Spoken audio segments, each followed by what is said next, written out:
Everyone, मैं आपकी अपनी मोनिका मिश्रा। तो मैं आप सबको एक बात क्लियर करना चाहती हूँ कि जितने सारे मीम्स वायरल हो रहे हैं और लोग मुझे भेज रहे हैं अलग अलग तरह से टैग करके, तो मैं आप सबको एक चीज बता देती हूँ कि ऐसा कुछ भी है ही नहीं और ना ही अभी मेरा कोई प्लान है मूवी का। और अगर साथ में इन फ्यूचर कभी कोई मूवी करने का प्लान होगा तो मैं आप सबको जरूर बताऊंगी obviously.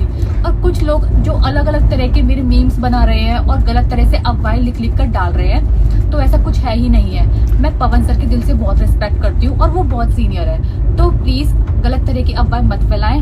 Thank you. Hi everyone, मैं आपकी अपनी मोनिका मिश्रा। तो मैं आप सबको एक बात क्लियर करना चाहती हूँ कि जितने सारे मीम्स वायरल हो रहे हैं और लोग मुझे भेज रहे हैं अलग अलग तरह से टैग करके, तो मैं आप सबको एक चीज बता देती हूँ कि ऐसा कुछ भी है ही नहीं और ना ही अभी मेरा कोई प्लान है मूवी का। और अगर साथ में इन फ्यूचर कभी कोई मूवी करने का प्लान होगा तो मैं आप सबको जरूर बताऊंगी ऑब्वियसली। और कुछ लोग जो अलग अलग तरह के मेरे मीम्स बना रहे हैं और गलत तरह से अफवाहें लिख लिख कर डाल रहे हैं, तो ऐसा कुछ है ही नहीं है। मैं पवन सर के दिल से बहुत रिस्पेक्ट करती हूँ और वो बहुत सीनियर है, तो प्लीज गलत तरह की अफवाहें मत फैलाएं। Thank you.